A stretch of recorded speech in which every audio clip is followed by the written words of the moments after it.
दोस्तों 31 अगस्त को स्पेन से एक बहुत बड़ा काफिला समुद्र के रास्ते गाज़ा के लिए रवाना हुआ था और अब गाज़ा पट्टी के बहुत ही नज़दीक लगभग पहुंच ही चुका है।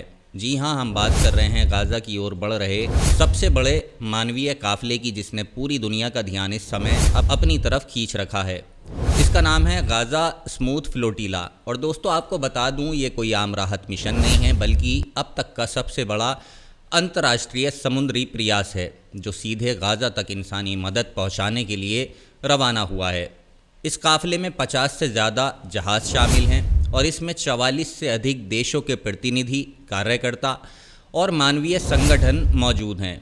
ये जहाज़ स्पेन से 31 अगस्त को रवाना हुए थे और अब गाज़ा के समुद्र तट की ओर लगभग पहुंच चुके हैं, लेकिन उनका ये सफ़र बेहद ख़तरनाक मोड़ पर पहुंच चुका है। इजराइल ने क्योंकि साफ कर दिया है कि वो इस फ्लोटिला को गाज़ा तक नहीं पहुंचने देगा।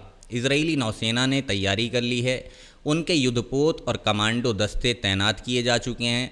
रिपोर्ट्स के मुताबिक इजराइल 50 जहाज़ों को खींचकर बंदरगाह तक नहीं ले जाने देगा, बल्कि इनमें से कुछ जहाज़ों को रास्ते में ही डुबोने की योजना बना रखी है। इस पूरी स्थिति में सबसे अहम सवाल यही है, क्या किसी मुल्क को ये अधिकार है कि वो अंतर्राष्ट्रीय पानी में जाकर दूसरे देशों के मानवीय जहाज़ों को रोक सके, उन पर कब्जा कर सके या उन्हें नष्ट कर सके? जवाब सीधा है, अंतर्राष्ट्रीय कानून इसकी इजाज़त नहीं देता। ज़रा समझते हैं कि समुद्र के कानून क्या हैं।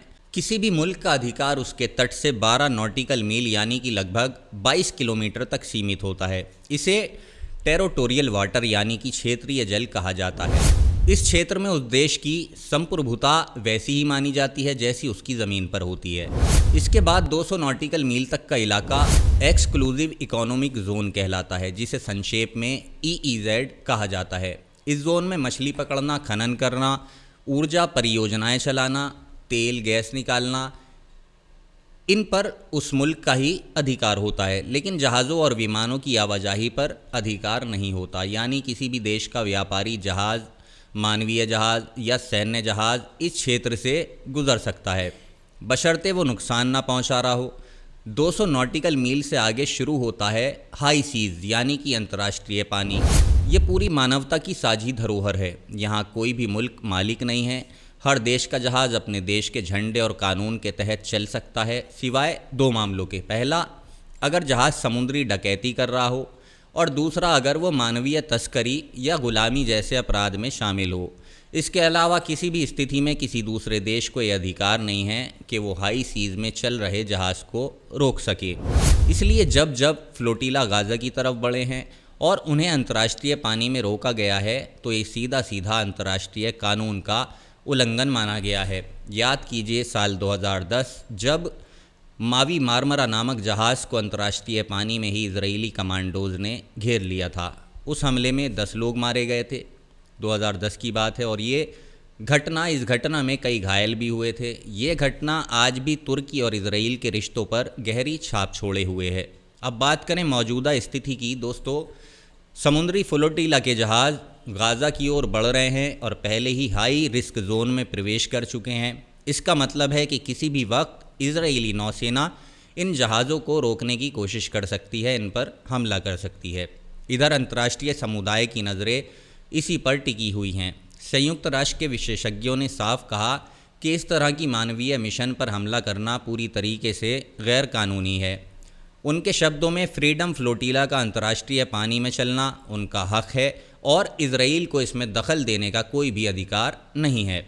इंटरनेशनल ट्रांसपोर्ट वर्कर्स फेडरेशन, जो कि 1.65 करोड़ से ज़्यादा परिवहन कर्मियों का प्रतिनिधित्व करती है, उनके महासचिव स्टीफन कॉटन ने साफ कहा है कि अगर इजराइल मानवीय जहाज़ों को रोकेगा या उन पर हमला करेगा तो ये अंतर्राष्ट्रीय कानून का सीधा सीधा उल्लंघन होगा। ऐसा करना न सिर्फ समुद्र को असुरक्षित बनाएगा, बल्कि पूरी मानवीयता के लिए ख़तरा होगा। अब देखिए, वो कानूनी ढांचा जिसके तहत ये मिशन पूरी तरह से वैध है, सुरक्षित है। सबसे पहले है संयुक्त राष्ट्र का convention on the law of the sea यानी UNCLOC, जो कहता है कि हाई सीज़ पर जहाज़ों की आवाजाही सबके लिए पूरी तरीके से आज़ाद है। दूसरा है सैन रोमो मैनुअल, जिसमें साफ लिखा है कि कोई भी नाकेबंदी अगर भूख, बीमारी और नागरिकों की तकलीफ को बढ़ाती है तो वो गैरकानूनी मानी जाएगी। तीसरा है संयुक्त राष्ट्र सुरक्षा परिषद की हाल की प्रस्तावनाएं 2720 और 2728 जो ये आदेश देती हैं कि गाज़ा में मानवीय मदद बिना किसी बाधा के पहुंचनी चाहिए। इसके अलावा फोर्थ जेनेवा कन्वेंशन हर मुल्क को ये जिम्मेदारी देती है कि वो राहत सामग्री के रास्ते में बाधा न डाले। रोम स्टैट्यूट ये मानता है कि नागरिकों को भूखा रखना एक युद्ध अपराध के बराबर है, यानी अंतर्राष्ट्रीय कानून की हर धारा, हर प्रावधान यही कहता है कि इस मिशन को रोका नहीं जाना चाहिए। लेकिन इजराइल बार बार सुरक्षा का तर्क देता है। वो कहता है कि हथियार गाज़ा में ना पहुंच जाएं, इसलिए नाकेबंदी ज़रूरी है। सवाल ये है कि क्या इस तर्क के नाम पर खाने पीने का सामान, दवाइयाँ, राहत सामग्री भी रोक देना जायज़ है?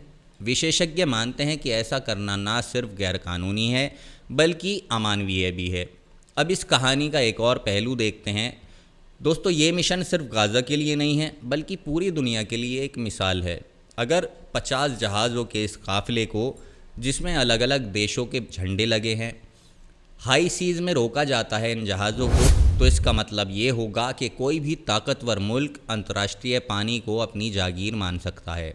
और अगर ये चलन शुरू हो गया तो फिर वैश्विक व्यापार, वैज्ञानिक शोध और समुद्री सुरक्षा सब कुछ खतरे में पड़ जाएंगी। यही वजह है कि कई मुल्क इस फ्लोटिला के साथ कदम से कदम मिलाकर खड़े हुए हैं। सामाजिक संगठन, मानवाधिकार कार्यकर्ता, यूनियनें और अंतर्राष्ट्रीय नेता इस बात पर जोर दे रहे हैं कि गाज़ा को राहत पहुंचाना इंसानी फ़र्ज़ बनता है। ये सिर्फ एक क्षेत्रीय मसला नहीं है बल्कि वैश्विक इंसाफ और अंतर्राष्ट्रीय कानून की परीक्षा है। गाज़ा में हालात किसी से छुपे नहीं हैं। जो इस समय है, महीनों से जारी नाकेबंदी ने वहाँ के बच्चे, औरतें और बुज़ुर्गों को बेहद मुश्किल हालात में लाकर खड़ा कर दिया है। अस्पतालों में दवाइयाँ पूरी तरीके से ख़त्म हो चुकी हैं, बिजली पानी की किल्लत है और लोग लगभग भूख से मर रहे हैं। ऐसे में ये फ्लोटिला उन लोगों के लिए जीवन रेखा है। सवाल यही है कि क्या ये जहाज़ गाज़ा के तट तक पहुंच पाएंगे या फिर एक बार फिर इतिहास अपने आप को दोहराएगा और खुले समंदर में गोलियां और ताकत का सामना करना पड़ेगा। दुनिया की नज़रें आज इन लहरों पर हैं और ये सफ़र सिर्फ इंसानी मदद का नहीं है बल्कि इंसाफ और कानून की परीक्षा का भी है। तो फ़िलहाल के लिए बस इतना ही। फ़िलहाल मुझे इजाज़त दीजिए। जल्दी मुलाकात होगी एक नई अपडेट के साथ। तब तक आप अपना ख्याल रखें। धन्यवाद। जय हिंद।